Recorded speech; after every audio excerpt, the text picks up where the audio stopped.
Hi అండి. ఈరోజు అంశం రాజరాజేశ్వరి. ఈరోజు అమ్మవారు రాజరాజేశ్వరి అలంకరణలో మనకు దర్శనమిస్తారు. ఆవిడ ఆకుపచ్చ చీరను ధరించి ఉంటారు. ఈవిడికి ఈ రోజున అన్ని రకాల నైవేద్యాన్ని తయారు చేసి పెట్టడం జరుగుతుంది. ఈ రాజరాజేశ్వరి దేవి చెరుకు గడను 5 పూలతో కూడిన బాణాలను ధరించి ఉంటుంది. నిన్నటి రోజున ఉగ్ర రూపంలో చూసినటువంటి మన మహిషాసురుని ఈరోజు రాజరాజేశ్వరి చాలా నిర్మలమైన ఆకారంతో ఉంటుంది. మనిషిలో ఉన్నటువంటి 10 ఇంద్రియాలు ఏమిటివి? 5 జ్ఞానేంద్రియాలు, 5 కర్మేంద్రియాలు. ఈ 10 ఇంద్రియాలతోనూ ఇప్పటి ఉన్న సమాజ పరిస్థితుల్లో చూస్తే చేయకూడని పనులన్నీ చేస్తూ జరగటం జరుగుతుంది.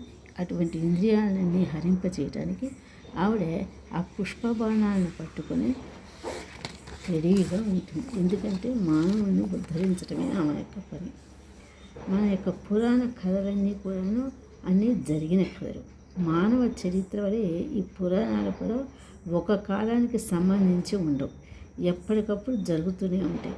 ప్రతిరోజు ఆ సన్నివేశాలు మన నిత్య జీవితంలో ఎదురవుతూనే ఉంటాయి.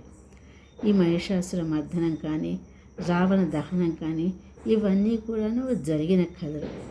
ఇవన్నీ మానవుని మనసుల్లో జరిగే నిత్య సంఘర్షణ.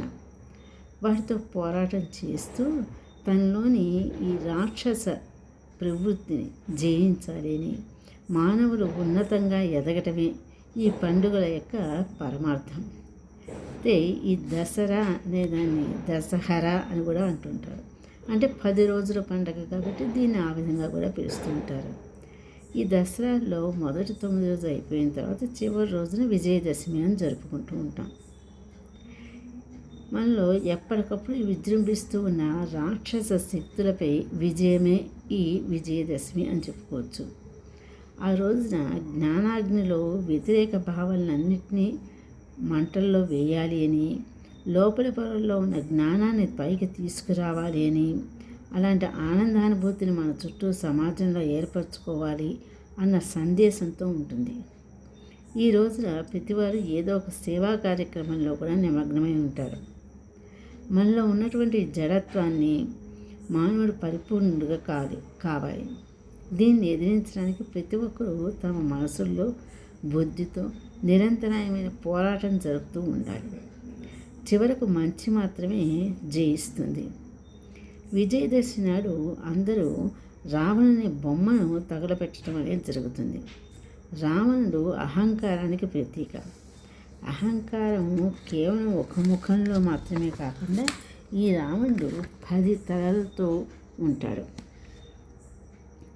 అటువంటి వ్యక్తి సునిశిత్వాన్ని కోల్పోయి బండలా తయారై ఉంటారు. ఎవరైనా ఈ సున్నితత్వం కోల్పోతే ఆ వ్యక్తి వల్ల సమాజానికి నష్టమే కలుగుతుంది. ఈ సమాజంలో పొందిన పదవి, సంపద ఇవన్నీ కూడా ఈ అహంకారంగా మార్చవచ్చు.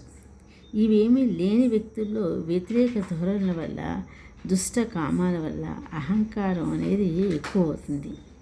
ఈ ప్రతికూల ఆలోచనలు, ధోరణి కలిగిన వ్యక్తులు ఆగ్రహం, ఆవేశంతో ఎక్కువగా ఉంటారు. వారికి అవగాహన సామర్థ్యం అనేది ఉండదు. దీనివల్ల మానసిక అసమతుల్యత ఏర్పడుతుంది. అంటే వారి మనస్సు నిర్మలంగా ఉండదు, ఎప్పుడు వేవరింగ్గా ఉంటుంది. అనేక రుగ్మతలు కలుగుతూ ఉంటాయి. ఈ వ్యక్తులకు ఏర్పడిన దుఃఖం, కోపం వంటివి సమాజంలో చెడును చేస్తూ ఉంటాయి. ఈ 10 తలల రావణుడు అహంకారానికి ప్రతీక అని చెప్పుకున్నాం కదా. శ్రీరాముడు ఆత్మజ్ఞానానికి ప్రతీక. రావణుడు ఆత్మను మాత్రమే ప్రతిబింబిస్తాడు. రామునిలో ఆత్మ, పరమాత్మను రెండూ కూడా ప్రతిఫలిస్తాయి. ఆత్మజ్ఞానము అంటే శ్రీరాముణ్ణి మనసులో నిలుపుకుంటే అహంకారము అనే రావణుడు నశిస్తాడు. రావణుడు కేవలం రామబాణం చేతనే హతుడవుతాడు. రామబాణము ఆత్మ, జ్ఞానం తిరుగులేవి. మనలో అన్ని ప్రతికూలతలు, విధ్వంస శక్తులు పరిమార్చే శక్తి కలిగినది ఈ రామబాణము. అంటే రామబాణము అంటే రామనామము. ఆ నామమే బాణంలాగా పనిచేస్తుంది. ఇప్పుడు ఉన్నటువంటి ఈ రాజరాజేశ్వరి అవతారంలో ఉన్నటువంటి బాణములు కూడా రామ బాణం అంత విలువైనవి. ఈ రోజున రాజరాజేశ్వరి అష్టకాన్ని మనం చదువుకోవాలి.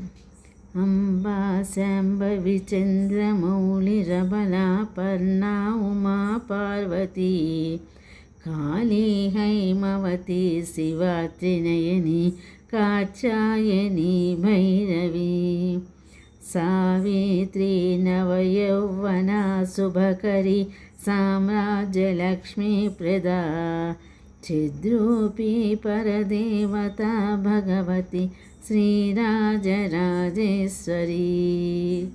స్వస్తి.